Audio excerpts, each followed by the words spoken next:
Hello, ako si Brother Fold.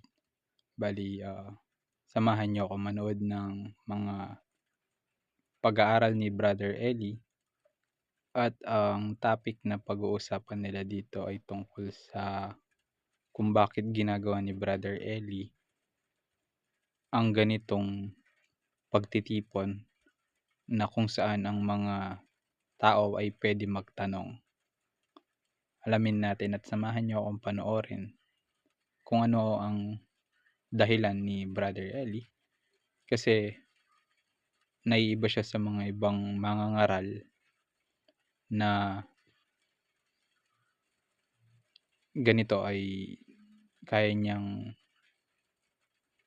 ah, magpatanong ganun. Tara, samahan niyo ako. Magandang gabi po mga kababayan. Salamat po sa Diyos na tayo po ay magkakarinigan ngayong gabi. Isa lang po ang aming intensyon, ang makapagbahagi sa kanino man, kahit ano pang klaseng tao, nung aral na amin pong natutunan sa kasulatan, na sa amin pong paniniwala ay hindi sinasabi ng lahat ng mangangaral sa ating panahon. Kung saan man sila naroroon, yung mga leader nila, hindi man nila ma-reach out, di man nila mapuntahan o matawagan man sa telepono. Kami po ay may pagpapahalaga sa espiritual na pangangailangan ng tao. Sa buhay po kasi mayroong pangangailangang hindi maiiwasan. Makikita po yan sa ating mga sambahayan. Meron tayong lamesa sa isang bahay sapagkat hindi naiiwasang kumakain ang tao. Meron din tayong kasilyas, palikuran o comfort room, toilet ang tawag ng iba. Sapagkat merong pangangailangang hindi maiiwasan dumarating sa tao.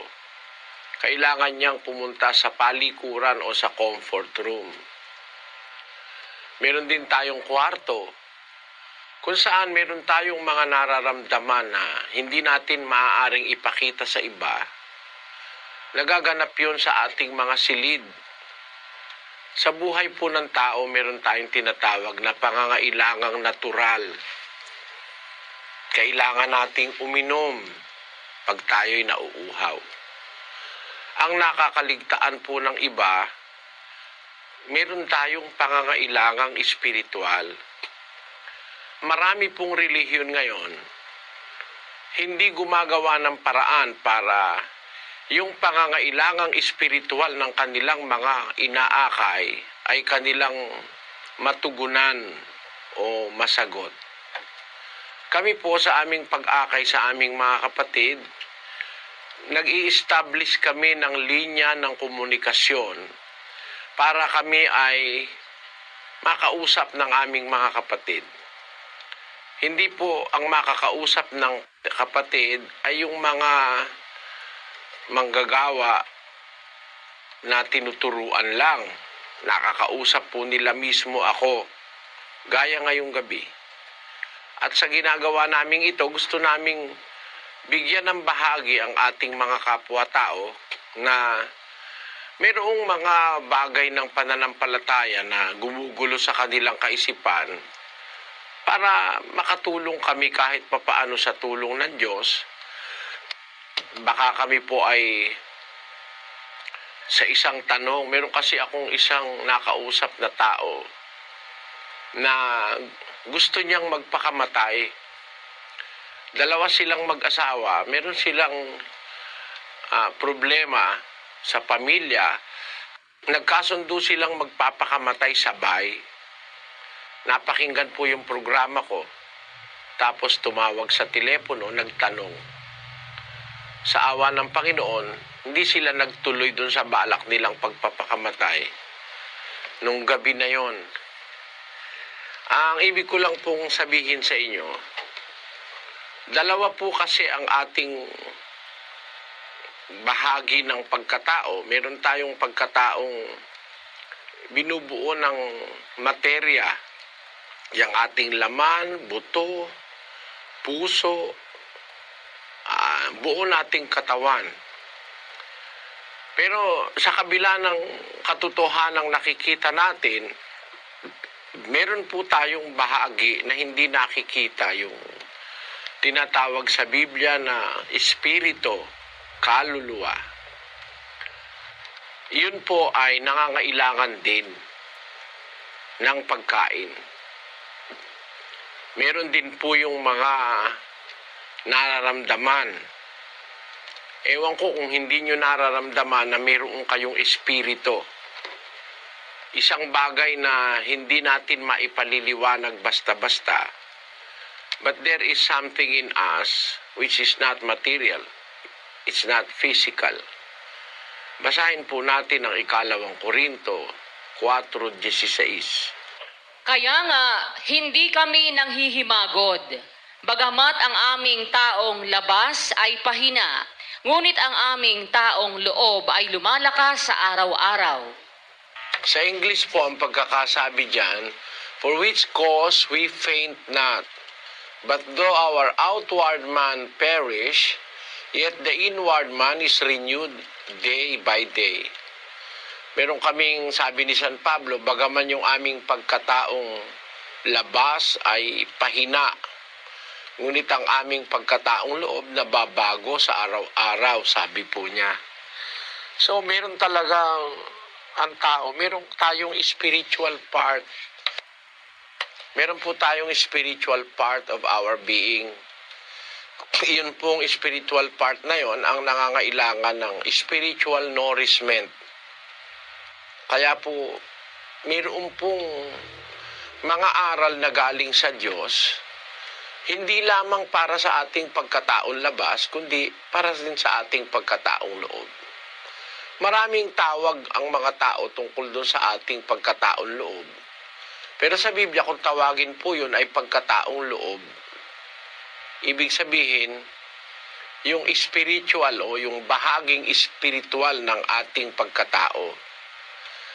Yun po ay nangangailangan ng maraming bagay na ituwid, sansalain pag mali, yung nararamdaman niya pagka hindi tama, itigil at ituwid sa pamamagitan ng salita ng Diyos. Kaya po sinabi ni Kristo sa 4:4 ng Mateo, ang ganito. Datapwat siya'y sumagot at sinabi, nasusulat, hindi sa tinapay lamang mabubuhay ang tao, kundi sa bawat salitang lumalabas sa bibig ng Diyos.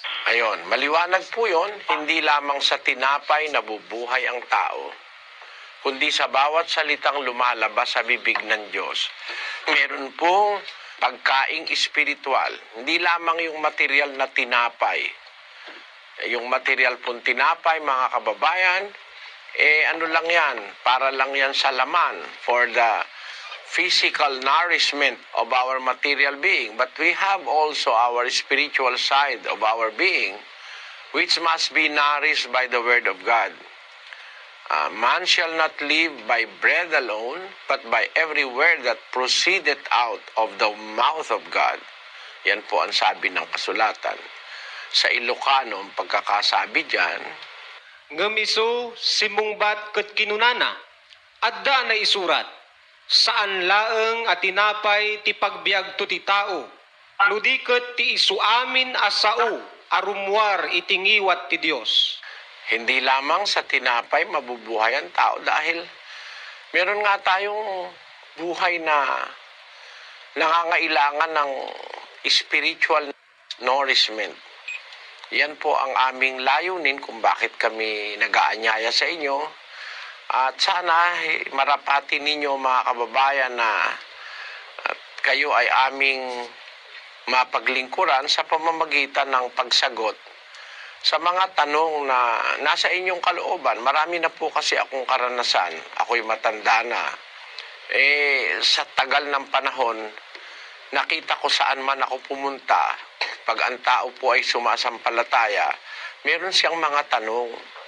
Ang wala lang naman tanong yung hindi naniniwala sa Diyos eh.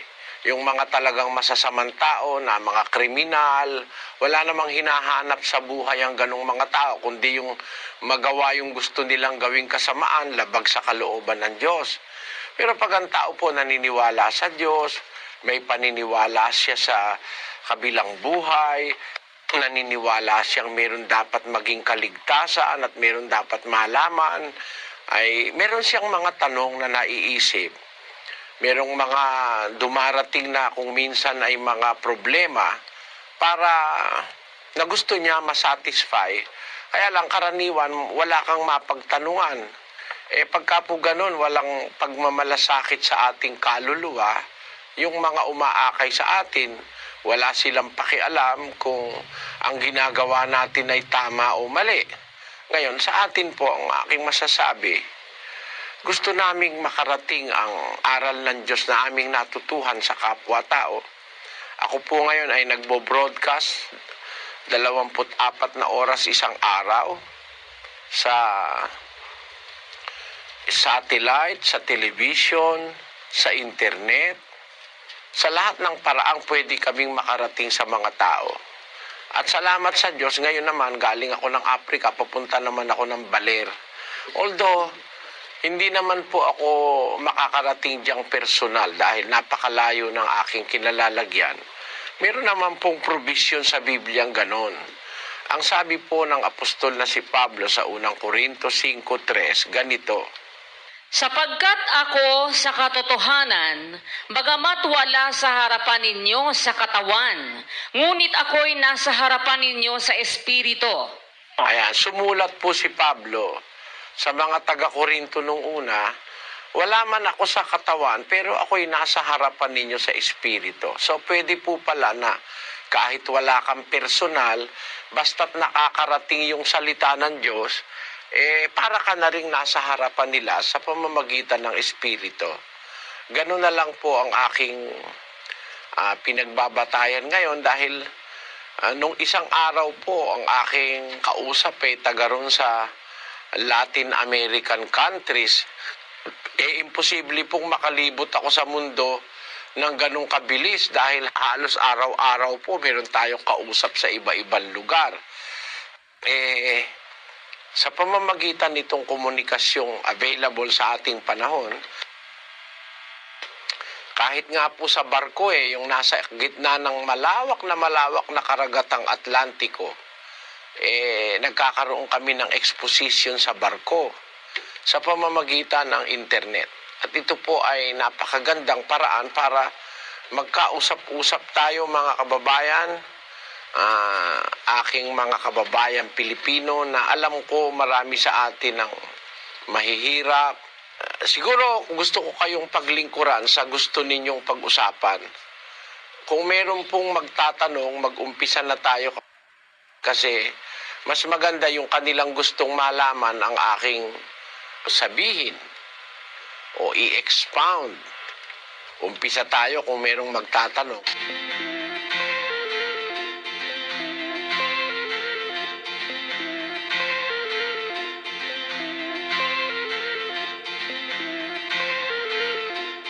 Bali ayun po, ang natutunan ko pala ay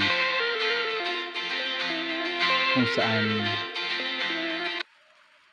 ayun po ang natutunan ko, kaya pala ginagawa ni Brother Eli yung ganong sistema ay dahil sa pagmamalasakit sa kapwa.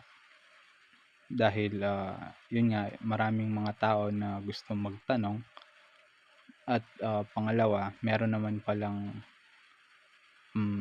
pahintulot sa Bible yung ganong pamamaraan na kahit wala sa inyong harapan ay maaari kang makipag-usap. Tapos ano pa ba? Yun, sa tingin ko ang pinaka-importante kasi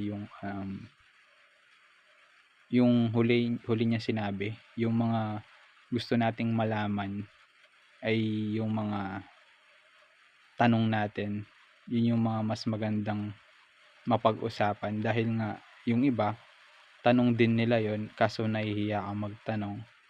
Kaya siguro maganda din na nalalaman natin, baka kasi katulad din yung tanong nung iba, yung tanong mo or tanong natin